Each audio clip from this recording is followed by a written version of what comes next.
오늘은 삶의 이유라는 제목으로 하나님의 말씀 증거하겠습니다. 여러분 혹시 이런 질문 받아보신 적 있으십니까?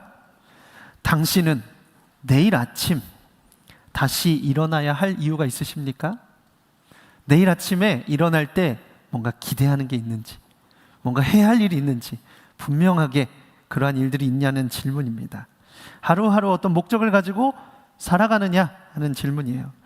우리는요, 매일 아침에 눈을 뜨고 그리고 학교도 가고 직장도 가고 또 해야 할 일들을 하면서 삽니다. 그렇게 바쁘게 정신없이 막 살아요.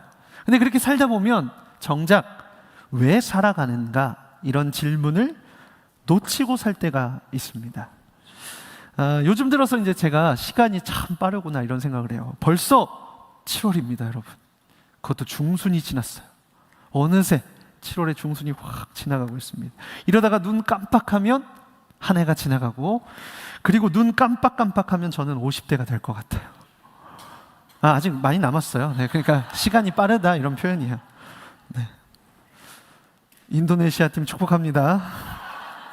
아니 왜 그렇게 빠를까 생각해 봤어요. 그랬더니 이 루틴한 일들이 많은 거예요. 루틴한 일들, 그러니까 정신없이 막 루틴한 일들, 또 해야 하는 책임들, 갑자기 또 막 치고 들어오는 생겨난 일들, 또 가정과 자녀를 돌보고, 또 요즘 급격한 체력 저하의 이슈로다가 운동까지 하다 보니까 막 시간이 너무 빨리 지나가는 거예요. 이렇게 시간이 빠르다 하는 것을 인식할 때마다 하는 생각이 있습니다. 저는 혹시 내 삶이 휩쓸려 가고 있는가? 내 삶은 올바른 방향으로 가고 있는가? 이런 것들을 생각해 보게 돼요. 바쁘게 사는 사람 정말 많은 것 같아요. 그렇죠? 여러분도 굉장히 바쁘게 지금까지 달려오셨죠? 그런데 정작 무엇을 위해 바쁜지는 모른 채 바쁜 사람들이 많을 거예요. 해야 할 일이 있으니까 하고, 먹고 살아야 되니까 막 열심히 일하고, 또 남들 하는 거 다 해봐야 되잖아요. 나만 안 할 수 없잖아요. 남들 먹는 거 먹어봐야죠. 맛있다는 거 다 먹어보고, 그 두쫑쿠가 뭐라고 그거 한번 먹어보겠다고 막 온 나라가 난리였는데 지금은 파는 곳도 없어요. 남들 입는 거 입어봐야 되고, 남들 사는 곳에 살려고 하다 보면 어느새 막 인생이 순식간에 흘러갑니다. 리고렌 목사님의 목적이 이끄는 삶이라는 책이 있습니다. 여러분 혹시 읽어보신 분 계세요? 네, 제가 20대 때, 이제 막 초반 때 선풍적인 인기를 끌었습니다. 이 책이 말하는 핵심은요, 목적이 있는 삶은 다르다라고 하는 거예요. 목적이 있는 사람은 시간이 그 사람을 끌고 가는 게 아니고 목적이 그 사람을 이끌고 간다라는 거예요. 해야 될 일이 많아서 막 바쁘게만 움직이는 게 아니라 왜 살아야 하는지를 알기 때문에 오늘을 살아간다고 말합니다. 그래서 그런 분주함에 막 매몰되었다가 꼭 해야 하는 중요한 질문이 뭐냐면, 얼마나 열심히 살고 있느냐 이런 질문보다 무엇을 위해 살아가는가 하는 질문일 거예요. 목적이 분명하면 하루를 살아도 방향이 있고, 같은 상황을 마주해도 흔들리는 정도가 다릅니다.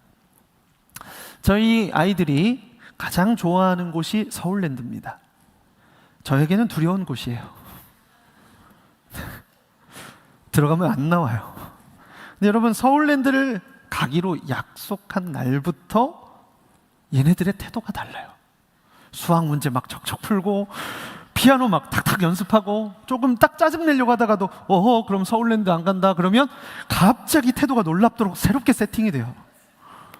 여러분, 이렇게 작은 목표만 생겨도 어려움을 넘어가는 태도가 다르더라고요.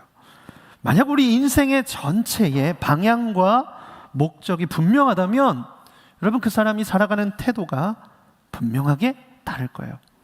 그 목적이 이끄는 삶의 첫 문장이요, 당시의 사람들에게 막 센세이션한 충격을 줬어요. 뭐라고 써있냐면 It's not about you. 이거 너에 관한 얘기 아니야. 인생의 주인공이 네가 아니야. 삶의 중심이 당신이 아니야. 이런 뜻이에요. 여러분, 이 문장이 사람들의 마음을 흔들었습니다. 왜냐하면 세상은 끊임없이 너 자신을 위해 살아라, 네 꿈을 이루어라, 네 행복이 제일 중요하다 이렇게 말하고 있는데, 누군가는 그 얘기를 듣는데 거부감이 드는 거예요. 아니, 인생이 내 것이 아니라고? 내 인생이 내 이야기가 아니라고? 그런데 바로 그 뒤에 이유를 이렇게 설명합니다. You were made by God and for God, and until you understand that, life will never make sense. 그러니까 하나님을 위해서 너는 지어졌어. 하나님을 위해서 창조됐어. 그러니까 네가 이것을 이해하기 전까지는 인생이 결코 이해되지 않을 거야. 여러분, 우리가 우연하게 존재하게 된 것이 아니고 하나님께서 의도를 가지시고 창조된 존재라는 사실을 밝히고 있는 거예요. 그래서 창조주를 떠나서는 피조물인 우리는 우리의 인생을 제대로 이해할 수 없다는 뜻입니다. 그래서 그 서문의 마지막 문장이 이거예요. Living with purpose is the only way to really live. 목적을 가지고 사는 것이야말로 진정으로 사는 유일한 길이다. 여러분, 어떤 물건이든지 그것을 만든 사람만이 그 사용의 목적을 가장 잘 알겠죠.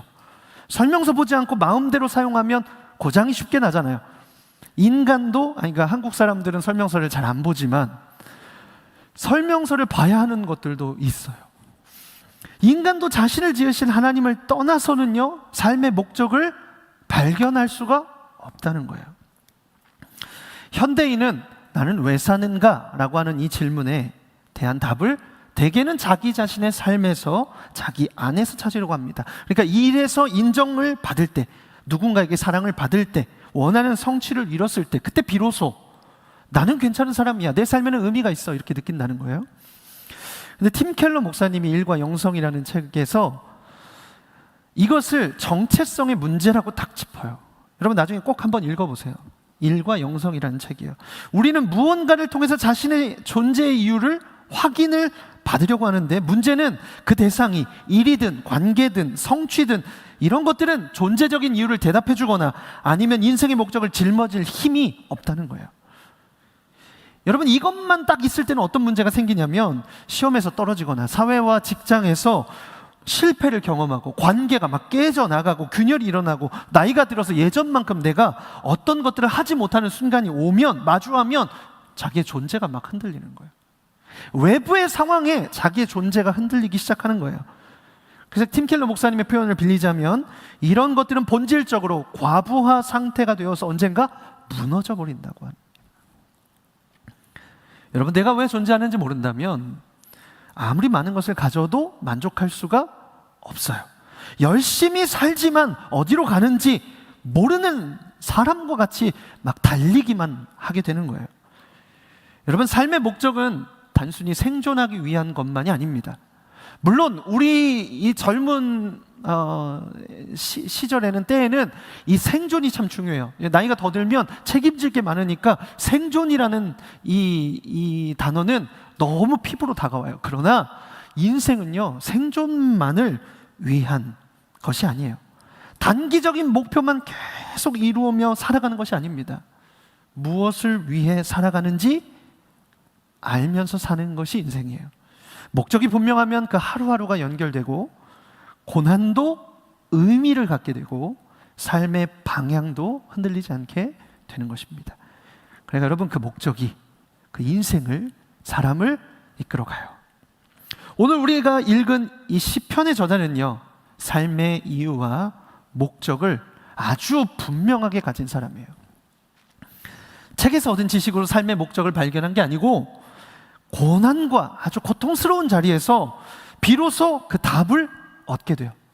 조용히 사색하다가, 곰곰이 생각하다가 인생의 목적에 도달한 것이 아니라 죽음의 문턱까지 갔다가 비로소 거기에서 돌아와서 내 인생은 어떻게 살아야 하는가를 발견한 사람입니다. 그가 생사의 갈림길에서 발견한 삶의 목적은 도대체 무엇인가? 오늘 우리가 읽은 본문의 마지막 절이에요. 우리 본문 17절에서 그가 이렇게 외칩니다. 우리 한번 같이 읽어볼까요? 내가 죽지 않고 살아서 여호와의 하시는 일을 선포하리로다. 성경 전체를 두고 봐도 이같이 자기 인생에 대하여 막 결연한 외침을 외치는 사람을 찾기가 어려울 정도예요. 여러분, 이 시인이 도대체 어떤 상황과 과정을 거쳤길래 이런 고백을 하게 되었고 할 수가 있었을까? 그것이 이제 바쁨에 막 세상의 흐름에 휩쓸려서, 시류에 휩쓸려서 살아가는 우리에게도 대답이 될 줄 믿습니다. 여러분, 시인은 한 가지 이제 분명한 원칙을 고백합니다. 그것이 뭐냐면 사람보다 하나님을 더 신뢰한다라는 고백입니다. 본문 8절과 9절 말씀 한번 같이 읽어볼까요? 여호와께 피하는 것이 사람을 신뢰하는 것보다 나으며 여호와께 피하는 것이 고관들을 신뢰하는 것보다 낫도다.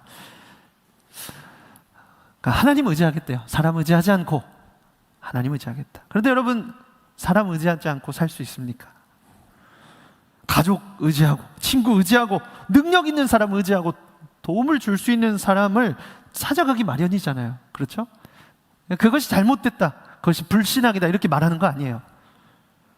뒤이어하는 고관들을 신뢰한다, 하지 않는다 이런 표현을 볼 때 여러분, 그 의미가 우리가 생각하는 단순히 사람을 조금 의지하는 그런 것과 좀 달라요. 고관들을 신뢰하지 않고 하나님을 의지하겠다. 여러분, 그 의미는요, 단순히 도움을 받는 수준이 아니에요. 여기서 이때 고관들은 왕의 신하들이나 귀족처럼 높은 권력을 가진 사람들입니다. 오늘 말로 하면 돈과 권력과 인맥과 사회적 지위에서 오는 힘을 말하는 거예요. 그러니까 힘의 논리가 지배하는 세상에서 그것들을 의지하는 거예요. 여기서 피하다는 말의 원어적인 의미가 비바람이 막 정말 막 거세게 불거나 화살을 막 쏠 때 즉시 몸을 바위 뒤에 숨기는 그런 뜻을 의미해요. 바위 틈에 몸을 숨기는 거예요. 안전지대로 뛰어드는 절박한 행동을 의미하고 있어요. 그러니까 여러분, 고관들을 의지한다, 사람을 의지한다 이런 것은 그냥 필요할 때 적절히 인생에서 의지한다가 아니라 내 인생을 지켜줄 것이라고 가장 믿는 든든한 버팀목으로 생각하면서 의지한다는 뜻이에요. 여러분, 정말 위기의 순간을 딱 마주하면 내가 진짜 뭘 의지하고 있었는가 그런 것이 드러나잖아요. 그 순간에 여러분 뭘 의지하고 계시던가요? 통장 잔고가 든든하면 사람이 너그럽대요. 통장 잔고, 날 끌어줄 수 있는 사람, 또 인맥이나 배경을 먼저 찾고, 그런데 그렇게 하다가 그래도 안 되면 도저히 방법이 없으면 그때서야 마지막으로 하나님을 찾지는 않습니까? 아니면 항상 먼저 하나님께 피하고 계십니까? 시인은 이 기준이 분명했다는 거예요. 항상 먼저 하나님께 피하겠다. 그래서 여호와께 피하는 것이 사람을 신뢰하는 것보다 낫고 세상이 가장 강하다고 말하는 권력과 힘을 의지하는 것보다 낫다, 이렇게 얘기하는 거예요. 여러분, 왜냐하면 사람은 도움은 줄 수 있어도 인생을 책임질 수는 없어요. 사람은 위로해 줄 수 있지만 구원할 수는 없습니다. 그러나 하나님은 우리의 삶을 끝까지 붙드시고 비록 보이지 않으시지만 살아서 역사하시면서 우리의 인생을 하나님의 손길과 방법으로 인도해 가시는 분이라는 것을 믿음으로 고백하고 있는 거예요. 여러분, 혹시 사람을 많이 의지해 본 경험이 있으십니까? 결과가 어떠셨나요? 제가 이제 군대를 막 다녀와서 1년간 오늘리 교회 청년부에서 청년부 생활을 즐겁게 하고 있었는데 사역을 나갈 때가 된 거예요. 제가 이제 그래서 사역을 나가야만 했습니다. 그때는 이제 신학생 때부터 사역을 했거든요. 이제 군대 가기 전에도 사역을 했고 청소년 사역을 했고, 군대 다녀온 다음에도 큰 교회에서 공동체 생활을 한번 해보고 싶은 마음이 있어서 딱 1년을 하고 거기 전도사님, 목사님 막 붙잡는데 눈물을 머금고 이제 다 왔어요. 사역을 나가야 되는데 어디를 갈지 모르겠는 거예요. 기도했습니다. 하나님, 어디 사역지를 가야 할까요? 그런데 이제 신학교에 가면 이렇게 게시판이 있습니다. 거기에 구인 공고가 막 붙어 있어요. 어디 교회, 뭐 어디 파트, 누구를 모집합니다. 잘 모시고 싶습니다. 뭐 이런 얘기가 있어요. 근데 이제 제가 그 당시에 20대 초반이니까 교만했어요.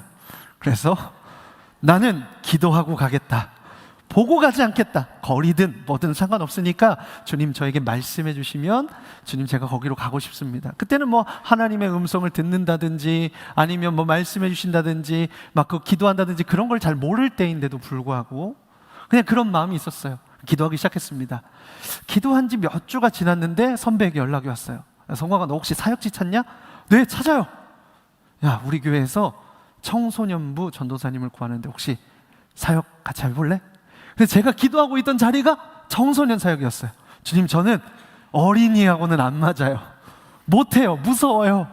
저 그리고 아직 청년 사역은 못하니까 청소년부, 내 사역지는 청소년부야, 이렇게 혼자만 생각하고 있었거든요. 청소년부 사역회, 학교하고도 가까워요. 개봉이에요.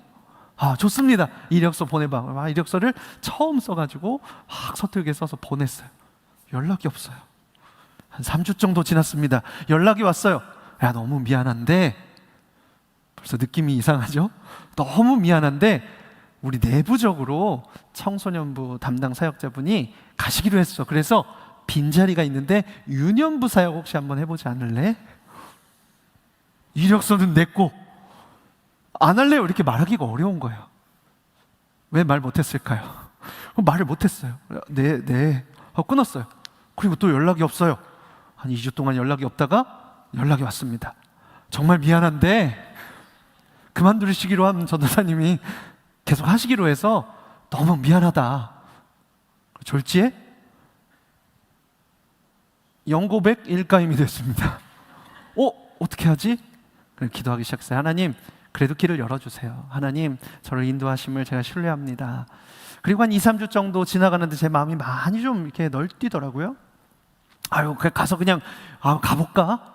근데 너무 인도하심을 받고 싶은 거예요. 근데 이제 제 동기 중에 이제 누나가 연락이 와서 성광아, 우리 교회 사역자 구하는데 이번에 유년부 사역자분께서 사임을 하셔서 사이가 필요한데 올 수 있겠어? 너 유년부 사역도 괜찮아? 이미 제 마음이 낮아질 대로 낮아져서 괜찮아요? 가서 고생 정말 많이 했습니다. 네, 가자마자 이제 아이들이랑 노는데 여기 한 놈, 여기 둘, 셋, 넷 막 이렇게 맨날 질질 끌고 다니면서 율동하고 찬양하고 너무너무 행복한 시간이었어요. 제가 그걸 하면서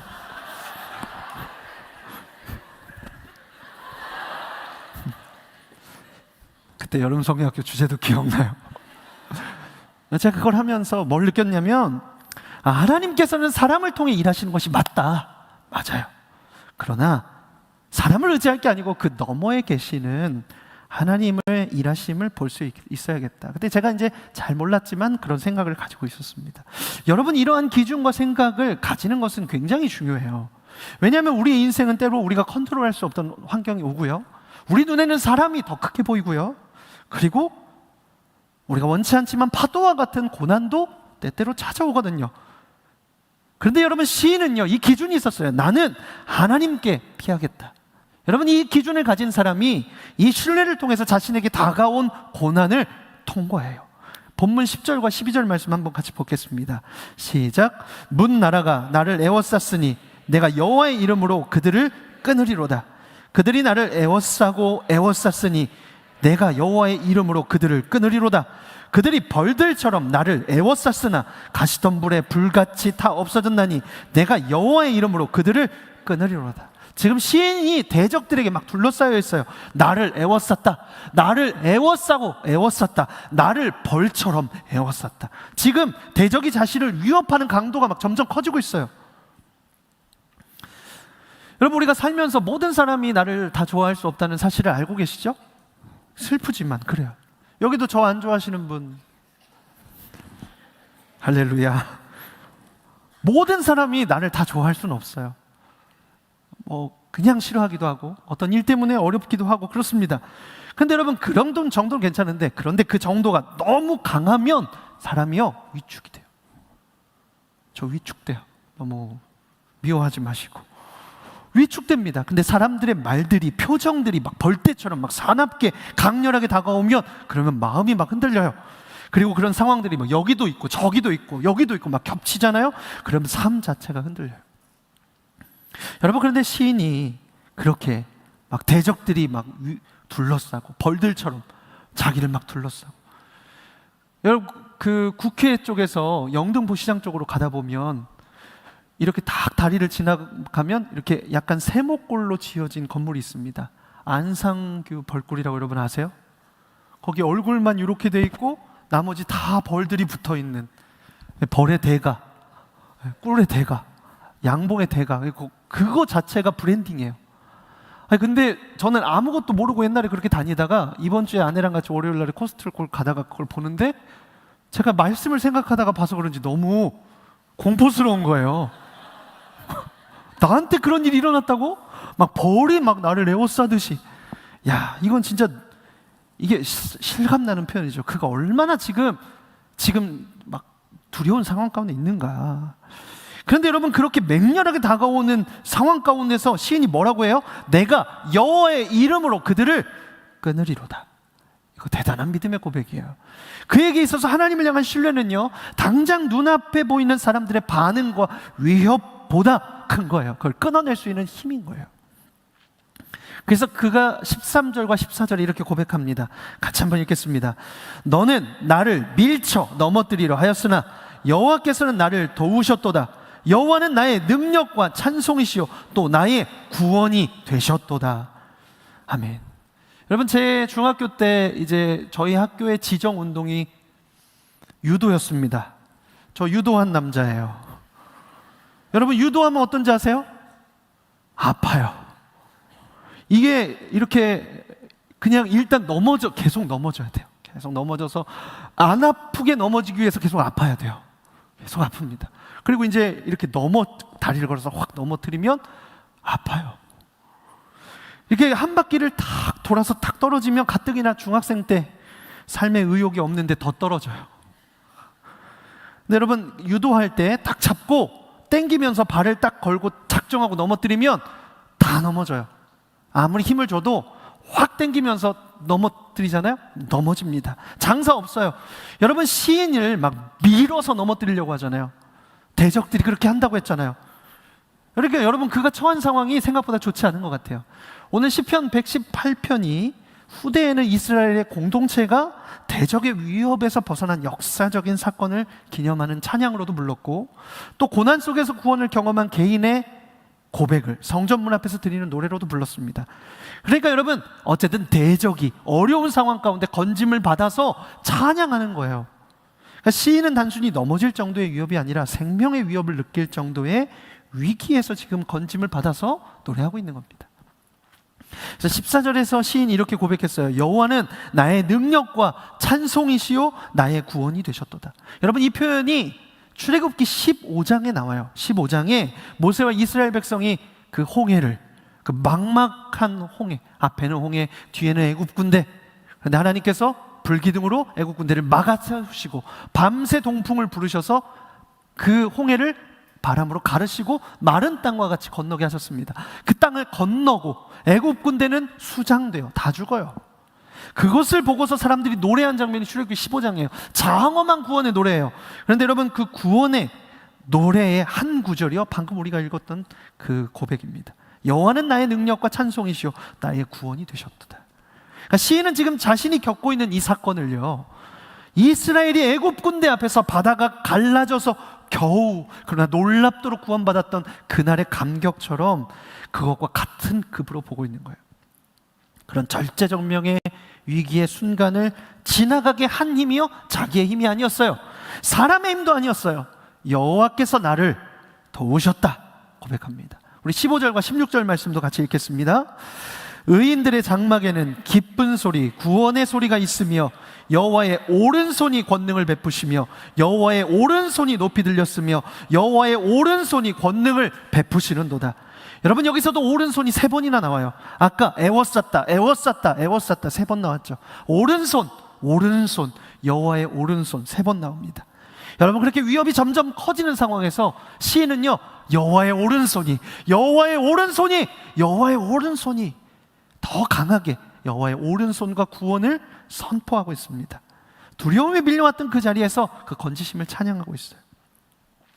그래서 여러분, 이 오른손이라는 표현도요, 출애굽기 15장 6절에 비슷한 표현으로 나옵니다. 한번 같이 읽어볼까요?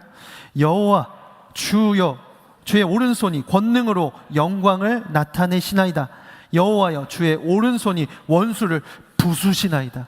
여러분, 시인은 계속해서 자신이 겪은 이 상황을 홍해가 갈라지던 그 출애굽 사건과 같은 무게로 보고서 노래해요. 그리고 그 상황 가운데서 구원을 베푸신 하나님을 향한 그만큼의 감격으로 막 선포하고 있는 거예요. 노래하고 있어요. 여러분, 구원받은 자는요, 노래합니다. 구원을 경험한 사람은요, 찬양해요. 구원의 감격과 기쁨이 있기 때문에 그래요. 제가 중학교 1학년 때 여름 캠프에 가서 땡볕에서 운동장에, 옛날에는 이제 잔디 운동장이 없었잖아요. 이렇게 무릎을 꿇으라는 거예요. 반바지를 입었어요. 무릎을 꿇으래요. 무릎을 꿇었더니 이 아라리, 이 모래, 큰 모래들이 무릎에 박히는 거예요. 손을 들으래요. 더 아파요. 주여 외치래요. 주여 외쳤어요. 근데 이 주여가 이게 주연지 주견지 몰라요. 사람들이 막 아파가지고 주여 기도하는데, 여러분 밤도 아니에요. 낮이에요. 막 기도하는데 어떻게 기도해야 될지 모르겠네요. 무릎을 대고 기도해야 되는지 서서 기도해야 되는지. 여러분 그때 어느 순간에 하나님이 저를 만지시는데, 제가 목회자 아들이에요. 자녀예요. 저 어렸을 때부터 성경을 잘 배웠어요. 저 달란트 시장하면 1등 했습니다. 탁월한 교회학교 탁월하게 높은 성적으로 졸업했어요. 그런데 여러분, 제가 예수님을 아직 인격적으로 못 만났었나 봐요. 그때 막 하나님이 날 만지시는데 내가 왜 죄인인지가 깨달아지는 거예요. 십자가에서 예수님이 죽으신 게 머리로는 알았는데, 나는 그렇게 잘못을 한 적이 없고 뭐 거짓말 한 적도 없고 욕한 적도 없고 뭐 중학생이 뭘 해봤겠어요. 근데 내 존재가 죄인이라는 게 깨달아지고 나니까, 아, 내가 죽어야 될 걸 예수님 대신 죽으셨구나. 막 그 죄송함과 감격과 기쁨과 막 그런 게 혼재되면서 울면서 웃고 웃으면서 우는, 뭔지 아시죠 여러분? 경험해 보셨죠? 그리고 나서 다 끝났는데 무릎이 아픈 거 온데간데 없고 막 새들이 찬양해요. 구름이 노래하고. 그런 경험 해보셨어요? 그렇게 보지 마세요. 예수님 만나면 그래요. 여러분 다 만나세요. 막 나무가 막 노래해요. 막 여호와를 찬양해라 막 이렇게 노래해요. 짝짝짝짝. 여러분 구원을 경험한 사람은 막 노래하고 싶어요. 막 찬양하고 싶어요. 막 뛰고 싶어요. 여러분 선포하고 싶어요. 그러니까 여러분 오늘 이 시인이요, 자기의 구원을, 이게 이제 완료형의 형태로 쓰여졌거든요. 구원됨을 찬양하고 있는 거예요. 구원의 감격과 기쁨이 있기 때문에 그래요. 근데 여러분 이 시인이 그 구원의 감격을 자기의 삶으로만 끝나지 않아요. 의인들의 장막에는 기쁜 소리와 구원의 소리가 있으며, 여러분 구원을 경험한 자들이 함께 모여서 예배하는 거예요. 하나님의 구원을 나도 경험했다고, 하나님의 구원이 내게도 있었다고, 나도 예수님을 인격적으로 만났다고, 내 죄를 사해 주셨다고 함께 같이 노래하는 거예요. 개인적으로 경험한 이 구원이 이제 함께 신앙생활하는 공동체 전체의 기쁨으로 표현되고 있어요. 하나님이 나에게 행하신 일, 나 혼자 감격하고 끝나지 않고 고백하는 거예요. 그래서 여러분 제자훈련 끝나고 나면 하나님이 내게 어떻게 일하셨는지 막 간증하고 싶잖아요. 단기 선교 다녀오면 어떻게 하나님 그 가운데서 역사하셨는지 막 나누고 싶잖아요. 예수님과 만나면 말하고 싶잖아요. 그런데 여러분 시인이 그 감격을요 거기서 그치지 않고 이렇게 노래한 거예요. 우리가 처음에 읽었던 구절인데요, 우리 17절 말씀을 이제 시인이 외치는 것처럼 그 마음을 가지고 좀 힘있게 한번 외쳐보겠습니다. 시작. 내가 죽지 않고 살아서 여호와께서 하시는 일을 선포하리로다. 아멘. 여러분 우리는 이 문장이 이제 시인이 이것을 고백하기까지 어떤 시간을 지나왔는지 알아요. 벌떼같이 대적에게 둘러싸인 그 순간, 대적이 나를 막 파멸시키고자 밀어서, 작정하고 밀어서 넘어뜨리는 순간을 지나왔어요. 하나님의 손길로요. 그렇게 죽을 만한 상황에서 살아났더니 삶의 목적이 분명해졌어요. 생존이 급급한 삶이었는데 그렇게 숨막히고 막 억울하고 죽음 직전까지 위기를 마주했던 삶이었는데, 그걸 지나고 보니 자신을 구원하신 이유를 깨달은 거예요. 뭐예요? 내 삶으로 하나님을 증거하도록, 내 삶에 하나님께서 일하신 일들을 이제 인생들에게 증거하도록, 증언하도록 부르셨다는 것을 깨달은 겁니다. 그러니까 막연하게 하나님 감사합니다, 이번에도 건져주셨군요, 이런 정도가 아니에요. 내가 이런 하나님 만났습니다. 내가 내 힘으로는 여기까지 올 수 없었는데 하나님 나 건져주셨어요. 하나님 나 살리셨습니다. 이렇게 말하겠다는 거예요. 이거 전하면서 살아가겠다는 것입니다. 그것이 바로 오늘 시인이 자신의 삶의 목적으로 삼은 일이에요. 여러분 그의 인생은 더 이상 자기만을 위한 삶이 아니게 되었습니다.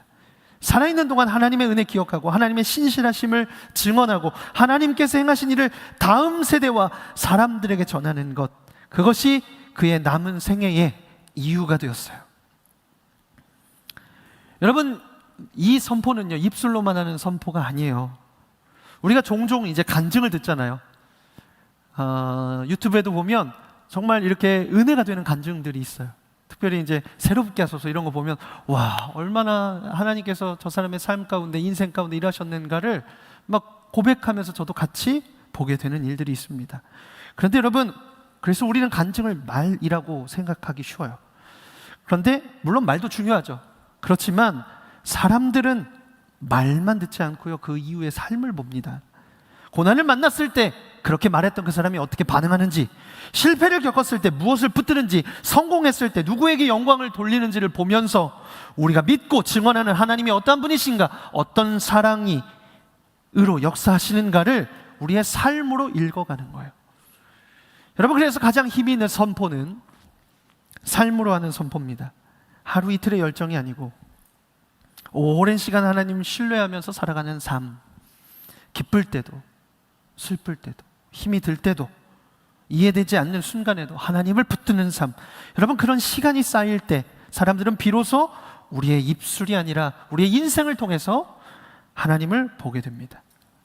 여러분, 그것을 어떻게 사람들에게 알릴 수 있을까요? 어떻게? 베스트셀러 작가이면서 그리고 빅데이터 분석가인 송기령 씨, 여러분 아시죠?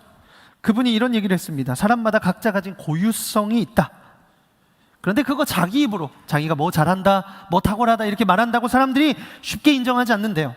그 고유성이 진정성이 되기까지, 진정성으로 가기까지 위해서는 축적의 시간이 필요하다. 그렇게 말해요. 왜냐하면 고유함은 내가 주장하는 거지만 진정성은 다른 사람이 평가하는 것이기 때문이래요. 제가 이 얘기를 들으면서, 이 글을 보면서 이런 생각이 들었어요. 아니, 세상의 사람들도 자신을 증명하기 위해서 시간을 축적해요. 막 사람들이 막 끄집어 내리려고 하고, 막 음해하고, 막 다리를 막 걸고, 그 다음에 막 망하게 하려고 수를 써도 기어이 버텨내서 그 자리에서 사람들이, 이 사람은 인정받을 만해, 이 사람은 저 일에 전문가야, 저 사람은 10년, 20년을 이 일에 종사한 사람이야, 들을 만해, 이렇게 그 시간을 버텨서 자기의 고유성을 진정성으로 보여준대요. 그렇다면 그리스도인에게 있어서 고유성은 무엇일까 생각해봤어요. 여러분, 그리스도인에게 고유성은 무엇입니까? 우리도 똑같이 잘 사는 거예요? 똑같이 사람들에게 드러낼 만한 타이틀이 있는 거예요?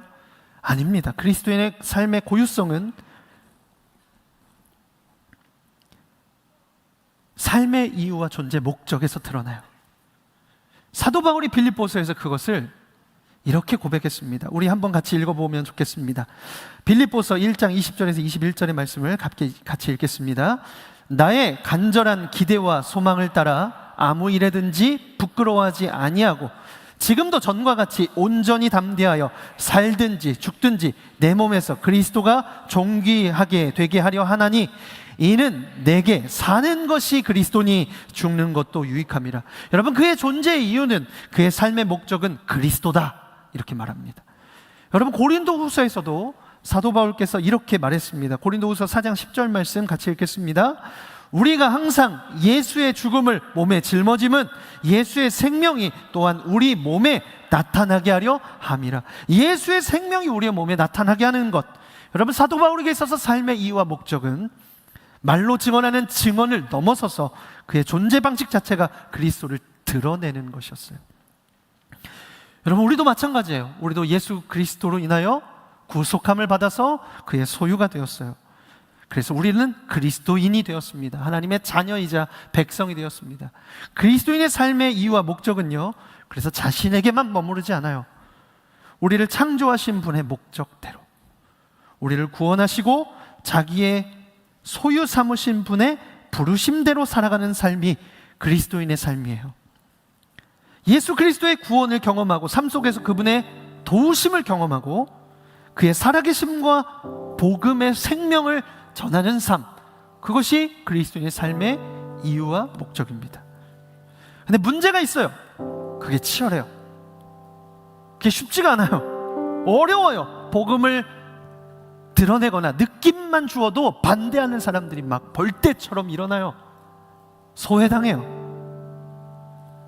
가정에서조차 그럴 수 있어요. 그래서 저는 이 시인의 고백이요, 우리의 고백이 되어야 된다고 생각해요. 내가 죽지 않고 살아서 여호와의 하시는 일을 선포하리로다. 죽지 않고 반드시 살아서, 그 일이 쉬운 일이 아니라는 거예요. 그것은 끈질기고 때로는 지난한 시간을 지나야 사람들이 인정할 거예요. 시간이 축적되어야 비로소 우리가 하는 말들과 우리의 삶의 이유와 목적을 사람들이 인정할 수 있을 거예요. 너무 부담되죠? 당장 여러분 오늘부터 그렇게 사실 수 있겠어요? 너무 부담되는데요? 큰일 났는데요? 저는 그렇게 살 용기가 없는데요. 그래서 우리가 오해하지 말아야 될 것은, 여러분, 이것은 역설적으로 우리의 힘으로 할 수 있는 것이 아닙니다. 우리가 하는 것이 아니에요. 이 축적의 과정이 완벽해야 된다는 부담, 여러분, 그것은 하나님이 주시는 생각이 아닙니다. 내가 이런 어떤 시간들의, 결정들의 모든 순간에 완벽해야 돼. 그래야 사람들이 내 모습을 보고 괜찮을 거야, 하나님을 알 거야, 나는 그렇게 완벽한 하나님을 드러내기 위한 삶을 살아가야만 해. 아니요, 여러분, 그렇게 완벽할 수가 없어요. 그 과정이 완벽할 수 있다는 부담을 내려놓는 것에서부터 시작해야 돼요. 우리는 그저 하나님을 붙잡는 거예요. 시인처럼 고백하는 거예요. 사람을 의지하는 것보다 하나님을 신뢰하는 것이 낫다. 권세자들과 힘과 이 세상의 주관자들과 그리고 힘의 논리를 따라 사는 것보다 하나님을 의지하는 것이 낫다. 믿음의 고백을 외치는 거예요. 그래서 고난이 만났을 때 넘어지지만 다시 하나님께 피하고, 넘어지지만 다시 하나님께 가서 숨고, 넘어지지만 다시 하나님 붙들고, 다시 그분의 구원을 노래하고, 그리고 일어서는 그 과정이 반복되는 그 과정의 축적이 가장 강력한 증언이 될 줄 믿습니다. 여러분, 우리가 예배하면서 하나님 신뢰합니다, 하나님 찬양합니다, 어렵지 않습니다. 하나님 가장 사랑해요, 무엇과도 바꿀 수 없어요, 이렇게 고백하는 거 어렵지 않아요. 그런데 사람들이 정말 저 사람은 하나님을 신뢰하는 사람이구나, 예수님 주인으로 모시고 사는 사람이구나 라고 말하게 되는 것은 하루아침에 이루어질 수 없습니다. 어려운 일 만났을 때도 하나님의 손을 붙들면, 손해보더라도 정직을 선택하면, 기도의 응답이 더뎌져도 하나님을 떠나지 않고 그 자리에서 하나님을 묵묵히 바라봐야, 그리고 성공했을 때, 높아졌을 때 자기 자랑이 아니고 자기는 낮추고 하나님께 영광을 돌릴 때, 여러분, 오랜 시간 지켜보면서 비로소 그 고백이 진짜였다는 것을 내 가족이, 내 옆에 있는 친구가, 나와 함께 일했던, 때로는 나의 대적들까지도 그것을 인정할 거예요. 그래서 여러분, 꾸준함이 진정성을 만듭니다. 저는 이것이 시인이 말한 죽지 않고 살아서 선포하리로다 라고 말하는 외침이라고 생각해요. 여러분, 남은 생에 살아가는 방식이 하나님의 구원 자체를 증언하는 삶이 되겠다고 말했던 시인의 외침처럼, 여러분, 오늘 우리의 삶이 그저 생존하며 살아가는 인생 아니라 자기 목표를 위해서만 정신없이 달려가다가 언제 시간이 이렇게 지났지, 언제 이렇게 되었지, 어려울 때마다 그냥 겨우 하나님 앞에 나아가서 겨우 붙드는 정도의 수준이 아니라, 여러분, 의지하고 도울림 없는 인생을 의지하며 사는 삶이 아니라 완전하시고 왕이 되시고, 그리고 강한 손으로 우리를 구원하시고 전쟁에 능하시고 구원받은 자답게 매일 하나님 신뢰하며 살아가는 삶, 위기 속에서도 하나님께 먼저 피하는 삶, 넘어질 것 같은 순간에 하나님께서 붙드셨음을 기억하는 삶, 여러분, 그러한 삶이 되시길 주님의 이름으로 축복합니다. 여러분, 그러한 삶이 쌓이는 거예요. 쌓이면 그게 한 해가 되고, 그게 쌓이면 여러분의 인생이 될 때 여러분의 말이 여러분의 다음의 세대에 힘이 있을 겁니다. 여러분의 말이 여러분이 함께 천국에 가고 싶은 여러분의 가족에게 힘이 있을 거예요. 여러분, 사람들은 우리의 말보다 우리의 삶을 통해 하나님을 보게 될 것입니다. 여러분의 가정이 하나님을 보게 될 줄 믿습니다. 여러분, 이것이 가장 강력한 선포예요. 삶은 평생을 통해서 증언해야 합니다. 사랑하는 여러분, 오늘 우리도 그와 같은 고백으로 우리의 삶과 인생을 주님께 드리시지 않으시겠습니까? 여러분, 우리도 그런 구원받은 백성이라면 우리의 삶과 우리의 삶을 살아가는 이유와 목적이 주님을 노래하고 세상 가운데 높여드리고 주의 주되심을 나타내는 삶임을 여러분, 오늘 주님 앞에 고백하지 않으시겠습니까? 그렇다면 여러분, 함께 좀 고백합시다. 같이 좀 고백하면 좋겠어요. 저를 좀 따라해 주시겠습니까? 내 삶의 이유는 예수 그리스도이십니다. 내 삶의 이유는 예수 그리스도이십니다. 내 삶의 목적은 주님을 나타내는 것입니다. 우리 시인과 같이도 좀 고백합시다. 내가 죽지 않고 살아서 그 그의 구원을 노래하겠습니다. 옆에 사람에게 여러분 믿음으로 선언해 주세요. 내가 죽지 않고 살아서 하나님의 하나님 되심을 선언하겠습니다. 내가 죽지 않고 살아서 그의 구원을 세상에 노래하겠습니다. 할렐루야, 할렐루야.